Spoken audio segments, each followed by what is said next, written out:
tal, gente? Soy Carolina Darby hablándoles sobre trastornos disociativos causados por trauma y relaciones problemáticas.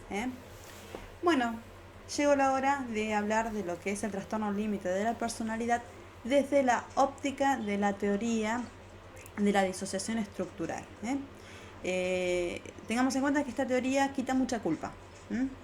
Quita mucha de esa cosa de corre del centro de escena al sujeto para ponerlo como centro de la escena de donde sería esta persona una víctima, y no un perpetrador o un masoquista como de otras visiones, otras escuelas de la psicología lo tratan. Bueno, en la mayoría, lo que propone justamente la teoría de la disociación estructural es que en la mayoría de los casos el trastorno límite de la personalidad aparece asociado a experiencias traumáticas, síntomas disociativos y otros trastornos relacionados a la traumatización. En un estudio longitudinal de sujetos que presentan diversos trastornos de la personalidad, los pacientes con trastorno límite son los más vulnerables y los más expuestos a experiencias traumáticas, particularmente traumas sexuales, incluidos abusos durante la niñez.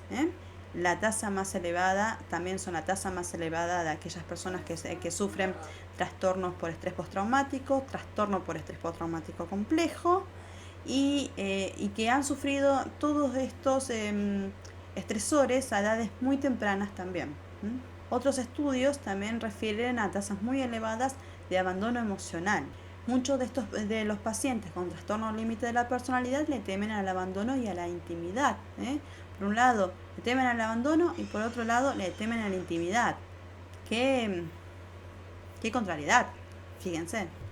La constante expectativa de que van a ser castigados o ser víctimas de represalias o elegidos como víctimas y la reiteración de relaciones abusivas y fallidas conducen a un creciente fondo de amargura, de decepción, frustración, autodesprecio y de rabia.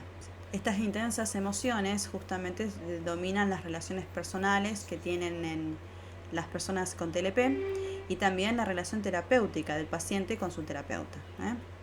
Y las relaciones personales que tengan las personas con TLP están sujetas a un apego no resuelto y que se trata encima de uno de los peores apegos que hay en la tabla de apegos inseguros, que es el apego desorganizado, y este tipo de apego lo comparten todas las personas que han sido víctimas de malos tratos infantiles. Por eso es que la teoría del apego, que yo la he subido en mi canal hace tiempo ya y que pocos la miran, es la teoría que ha contribuido a explicar y a describir las dificultades a larga duración que tienen las personas traumatizadas. Si bien el apego desorganizado suele asociarse habitualmente, pero no en todos los casos, a los malos tratos, siempre está asociado a una actitud por parte del cuidador que va más allá de la desatención o la desarmonía normal que podría haber dentro de un hogar. Y esto podría explicar que como algunos pacientes con trastorno límite de la personalidad no refieren a haber sido traumatizados activamente, pero sí puede ser que tengan una traumatización pasiva, como ser, por ejemplo, los padres se separan, cada cual hace su vida, en vez de pelearse por quién se queda con el niño, se pelean a ver quién no se queda con el niño para poder seguir con su vida adelante, y el niño ese queda solito ahí, perdido, nadie le da bola. O sea, pónganse en esta situación de un niño en esas circunstancias. Las personas con trastorno límite de la personalidad habitualmente presentan muchos síntomas disociativos tipo psicomorfos y somatomorfos, que yo he hablado dentro de los síntomas disociativos, los he nombrado ahí de qué se trata. El diagnóstico para las personas con trastornos límites de la personalidad se basa en una pauta omnipresente de inestabilidad en las relaciones interpersonales, la imagen de sí mismo y los afectos, junto con una marcada impulsividad que comienza en una adultez joven. En realidad comienza desde antes. Lo que pasa que recién a los 18 años podemos decir esta persona sí tiene trastorno límite de la personalidad, pero desde chico probablemente haya estado generando estrés postraumático complejo, uno tras otro, ha sido víctima de diferentes sucesos que lo han ido marcando, que no lo han atendido, ni con un terapeuta, ni cambiando el modo de relacionarse a sus padres con esa criatura. Entonces esto se ha desarrollado, ha terminado en un trastorno límite, cuando llegó a los 18 años. Para que sea una persona diagnosticada con el trastorno límite de la personalidad, son 9 los criterios de diagnóstico, pero se requieren 5 nada más para que sea diagnosticado, para que cumpla con los criterios para ser calificado como una persona con trastorno límite de la personalidad. Pero por eso mismo es que todos los trastornos tienen, de la personalidad sobre todo, tienen un espectro, no todos son iguales. ¿Por qué? Porque algunos tienen A, otros tienen B, otros no tienen C, otros tienen ¿entienden? O sea, no todas las personas son exactamente iguales. Y encima también dentro de los síntomas que tengan, dentro de los criterios de diagnóstico que tengan, no tienen todos tanta fuerza como le sucede a otra persona, por ejemplo. Uno de los criterios de diagnóstico, creo que este sí es muy significativo y que no puede faltar, que son los esfuerzos frenéticos por evitar el abandono real o imaginario. Dos sería una pauta de relaciones interpersonales inestables e intensas caracterizadas por la alternancia entre los extremos de la idealización y la desvalorización. Y acá me voy a detener un poquito. Cuando la persona con trastorno límite de la personalidad, y también el narcisista lo hace a esto, idealiza al otro, con esto lo que está haciendo es previniéndose del abandono. Esa persona me puede abandonar, pero si yo lo idealicé, yo sostengo y sujeto la imagen de ese ser conmigo, la conservo, y me evito el abandono. Triste. Bueno, triste, dice Yusef. 3. Alteraciones de la identidad. Y bueno, la desvalorización de la otra persona va a venir como consecuencia de esta necesidad de evitación que tiene. Entonces, como la persona con TLP asume que el otro lo va a dañar, entonces los desvaloriza. Yo te desvalorizo, te dejo antes, te insulto antes de que vos me hagas algo malo. Bueno, 3. Las alteraciones de identidad. Un sentido de la identidad o de la propia imagen marcada y persistentemente inestable. O sea, hay alternaciones de la identidad, pero hay una identidad, ojo. 4. Impulsividad en un mínimo de 2 áreas potencialmente autodestructivas, como por ejemplo gastar dinero, sexo, abuso de sustancias, conducción temeraria o atracones de comida. Conductas suicidas reiteradas, gestos o amenazas de autolesiones. Inestabilidad afectiva debido a una marcada reactividad del estado de ánimo, de unas pocas horas o más raramente unos pocos días. Sensación crónica de vacío, agresividad fuera de lugar e intensa o dificultad en controlar la agresividad. Ideación paranoide o síntomas disociativos graves transitorios asociados al estrés, o sea, estresores. Bueno, el DSM habla del punto número 9 habla de síntomas disociativos que pueden o no tener. Pero tengan en cuenta que el DSM cuando habla de síntomas disociativos se refiere a los trastornos disociativos que se pueden presentar como síntomas, exceptuando el TID. Bueno, en ese caso tengan en cuenta esto. Pero en realidad la teoría de la disociación estructural habla de que todos estos síntomas que tiene el TLP son todos síntomas disociativos. que han quedado alojados en alguna parte emocional de la persona, como efecto del trauma o de la sucesión de traumas que ha sufrido para poder desarrollar el TLP. Entonces, cada parte emocional tiene una parte de estos síntomas, que ante un trigger se despierta y actúa con esa furia, con esa rabia, o ese apego o esa evitación, o sea, que le hace hacia sus parejas o hacia las personas, amistades, personas de su entorno. Bueno, justamente en este sentido, lo que habla la teoría de la disociación estructural, que puede ser muy difícil establecer una diferencia entre lo que es una persona TLP o una persona con estrés postraumático complejo y unas personas que tengan otro tipo de trastornos disociativos, debido al amplio solapamiento entre los síntomas esenciales y adicionales de dichos trastornos. Existe un notable, si ustedes van al video del estrés postraumático complejo, donde hablé de estrés postraumático, hay un notable paralelismo entre el TLP y la persona con trastorno de estrés postraumático complejo. No siempre, algunas personas hablan de que no, la persona TLP lo adquirió en la infancia, la persona con trastorno por estrés postraumático complejo lo adquirió en la adultez. No siempre es así.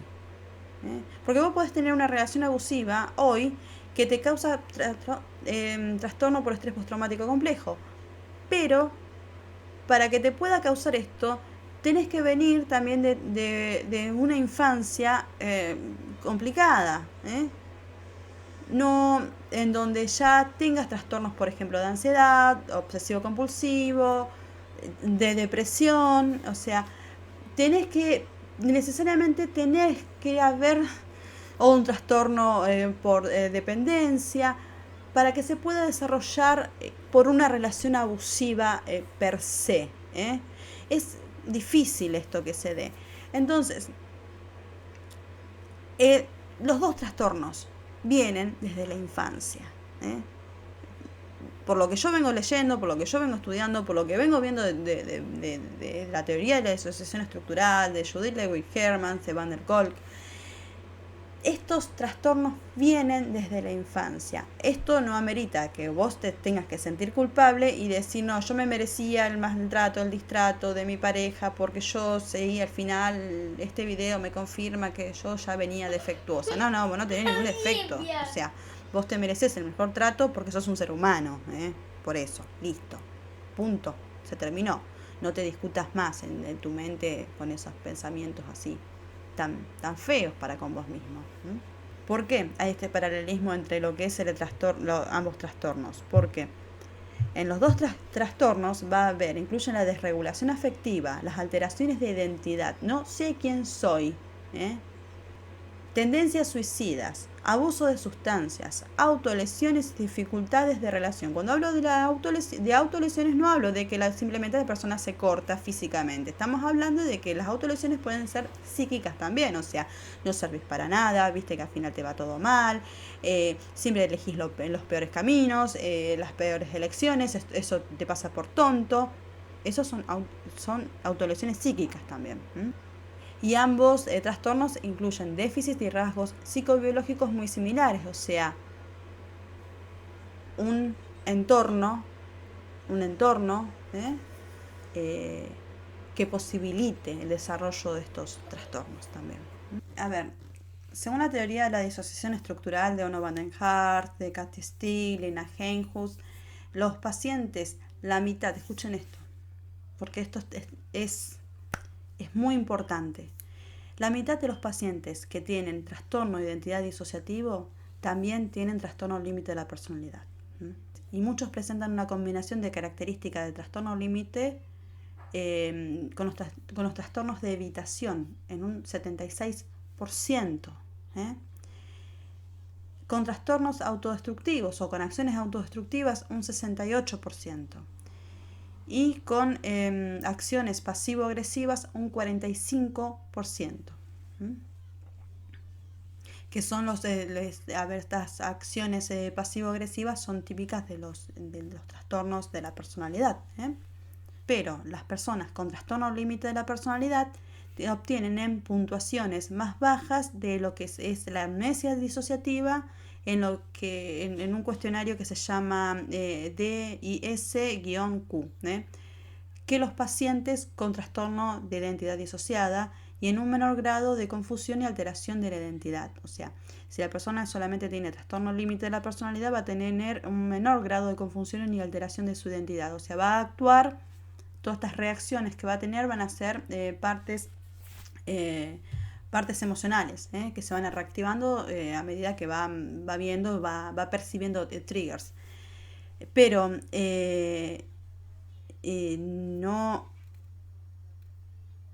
no va a tener la persona con trastorno límite de la personalidad tanta amnesia disociativa como tienen las personas con trastorno de identidad disociada.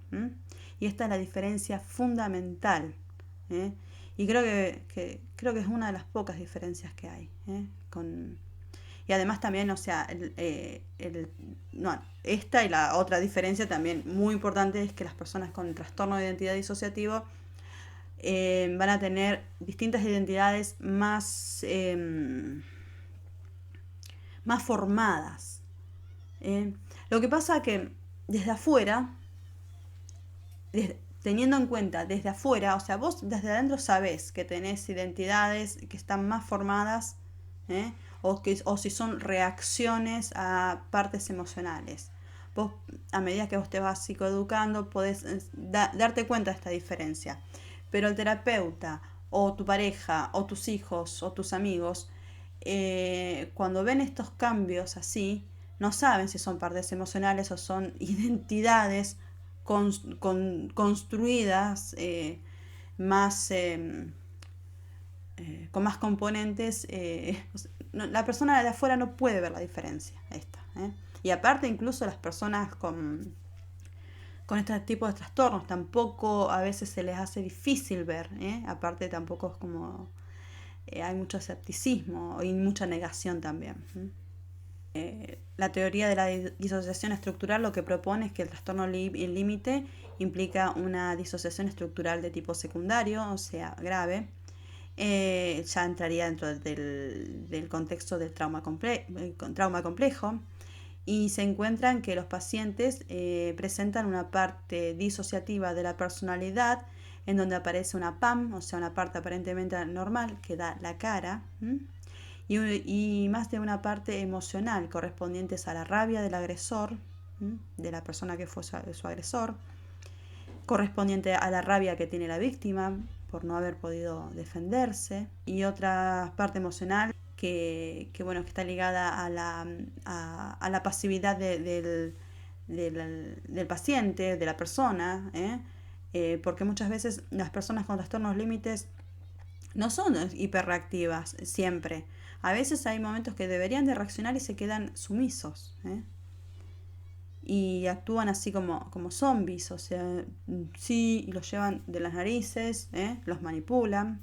Es muy común que suceda esto. Por eso es que las personas borderline tienen una alta tasa de incidencia de vincularse con narcisistas y con antisociales, justamente por cuando conectan con esta parte emocional en donde la persona es pasiva, donde la persona no está reaccionando y después termina reaccionando por otras cosas, por otros triggers.